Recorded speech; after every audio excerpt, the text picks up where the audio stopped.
If support was truly support and resistance truly held, then every trader would be rich, right? But we all know that's not the case. In fact, 95% of traders fail. So why do we still blindly trust horizontal lines on a chart? Trading educators, gurus, content creators, and influencers all love to simplify that you just buy support and you sell resistance. But let me ask you this. If it were that simple, wouldn't everyone be profitable? Wouldn't we see a 95% success rate instead of a 95% failure rate? Listen, support and resistance aren't magical zones. They're psychological suggestions, and there are no guarantees to this. So this is where we have to tighten up our game. All right, so let's get into it. Let's do what we do. Let's cook on that same topic. So, why doesn't that work?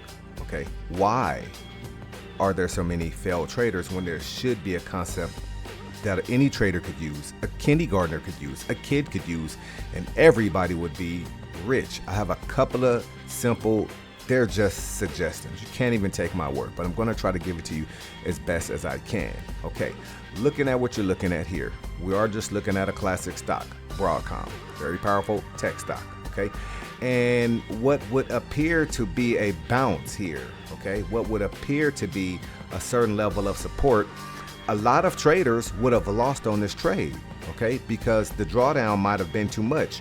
Had he entered in that $137 range, depending on how many shares he bought, or if he had an option, okay, and this expired before price action started taking off, period, you're going to take a loss off of something that looks so simple. Let me go a little bit deeper. Okay, first of all, the trader most likely would have entered too early. Okay, most of all, he probably would have entered too early. Okay, second, part number two is chances are he would not have known how to calculate and correctly put his stop. Therefore, this price action in the fourth session here would have still stopped him out. Okay, that's number two. Number three, he would have been looking to the price action here for support to help him when price action wanted to go. If you see the wick, it wanted to go test the lowest close. That part right here that he would have thought was support was not the lowest close. Okay, that's just one example. So I marked off where the trader would have probably put his stop under there somewhere, while price action was going to keep going, seeking the stop over here, the actual real lowest close. Okay, I wanted to add one more thing to that. The real support, looking for support, it was nowhere around there anyway. The real support would not have taken place until price action broke and closed in the bullish bias, in this case with my yellow candles. Okay, if you see, the real support started here. Only at that point would price action for a bullish trade been possible. I don't make the rules. I'm just trying to follow them. Let's look at a forex pair. Let's look at dollar yen. Okay, so on a 4-hour chart, right, if you see let's look at the resistance part first. What we have lined off is 147.600. Okay, price action, it doesn't look like it, but the wick in the price action, this would be a failed case, the wick in the price action pushed up to 148.50, which is 45 pips. Now think of a trader that was on a standard lot. Now he's down $45. Imagine if he's got multiple positions open. Okay, so these are the psychological things that will affect the trader. Now the next thing that they might say, but that trade still won. Okay, this is when they say, oh, they stop hunted me. No, they didn't. You shouldn't have been in the trade yet, as you can see on many of the other videos that I talk about pertaining to this particular setup here. This is bullish engulfing candle followed by doji followed by trigger bar for the most powerful trade that you can get, which is the 3-bar reversal. So this is going to hurt a little bit, but the trader who did try to get short up here and got stopped out, he can't say the trade left without him and then rolled over and won when he wasn't supposed to enter until here. Okay, so the trader in most cases doesn't even know what his trade looked like, should have looked like. I'm going to show you what his trade should have looked like. I'm going to grab the Fibonacci retracement. And again, if you want to know more about what I'm doing, you probably need to head over to the 3-bar reversal videos. There's 3 of them in the Harmonic Trading Academy.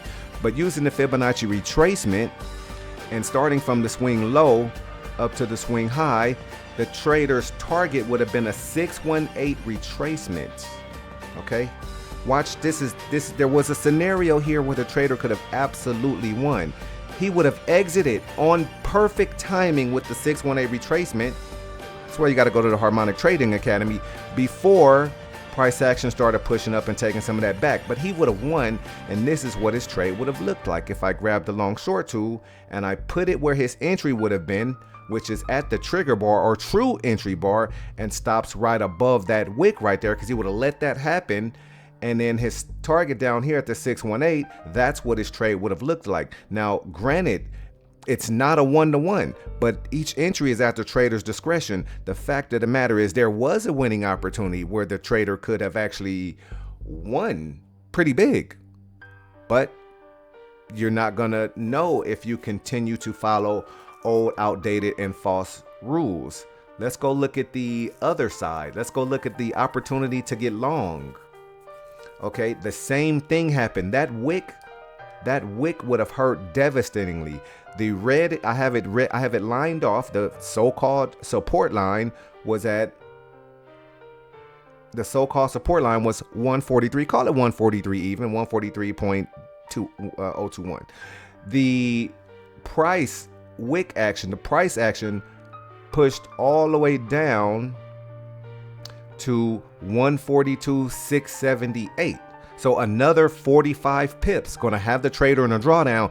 But here's the thing about it. The trader should have never been in the trade in the first place. Okay. At least not at that point. Okay. There was a trade available, and it's actually the same thing in reverse from the bearish 3-bar, the actual real trade, but he probably wasn't going to see it because he's so stuck off of trading off support. And you think it has to go there, but it can go take you out, zap you out, you FOMO, you close the trade, lose, get margin called if you're over leveraged. All of these different things are happening to these traders when in fact what was present was bearish engulfing candle followed by doji, followed by trigger bar and entry for a trade that looks like this using Fibonacci, the retracement from the high to the low and targeting the golden ratio 618, because you know once you get there, there's going to be, after that, there's going to be some problems for a bullish opportunity that looks like entering at the trigger bar and targeting up to the 618, which stops right up under the low. That is a 2-to-1. Okay, so there was an actual winner present on the long opportunity that a lot of traders would not have got because they would have gotten stopped out and because of not really understanding where the support begins. The support begins when the trade is going to be supported, when there's enough liquidity to the other, to your bias to the other side, and that didn't happen until this yellow candle closed right here. You get a little bit of pushback, and then it's off to the races. Okay, let's go get some more. Go look at this guy right here. Okay. Okay. Trader's going to be looking to get short right here. Okay. He's coming up. He's going to test that. I'm going to try to get short right here. Okay. I'm going to try to get short right here. But what happens? Goes and gets completely destroyed. Okay. And I'll keep this one simple. Nobody came and did anything to you. Yes, there was an exhaustion of it. That didn't matter because the trade was still not short. Okay. There's 2 lessons on this one. 1, the trader should have never been in a trade in the first place. 2, it was never going to be short in the first place. As you see, it was never in the picture. Short was never in the picture, meaning trader should have not been in there. And number 3, if you look left, there was no resistance right there. Look at this big wall. There was no resistance. Okay, so a short. So not really understanding, like, if you really are at a point of structure, support or resistance, and if you really are, once you've identified that you really truly are, what to do when you get there, when you identify it. So let's get a couple more. And I really like this one. So in this case, we're not doing a double top or double bottom, but we're looking at a trader who might have wanted to get involved in this trend. But you see what happened, okay? He or she would have gotten absolutely obliterated, as that did not hold, okay? What they thought where the support should have been in the area around the rest of it, where the opportunity looked like there's no way. Look at this. This has to hold. There's absolutely structure there. Okay. No, the structure, okay, the real support, okay, rinse and repeat, only existed when it was really time. There's a couple of ways I'm going to show you guys this one, which was bearish reversal, followed by doji, followed by trigger and entry bar, okay, for a trade that would have looked like this. Grab the fib, come from the high to the low. This is that trader's trade on the 4 hour. This is his swing trade that he really wanted but didn't get. Grab the long tool because you're going long. You're going long right there. And then targeting the 618. I can understand some traders might want to get a little bit more aggressive than that. That's perfectly fine. It's up to the trader's discretion. But there you go, 1 to 1. Okay, that was the trader's trade. You get to the 618. Okay, you get to the 618. He passes, he comes back down, dances around, and goes. The only thing that could have made it better is if the trader would have been greedy enough to target a 786, retracement off the high to the low. But there was no trade there. So a trader who would have been trying to continue on this trade, on this pullback, right, buy the pullback, okay, break and retest, no, it just never was there.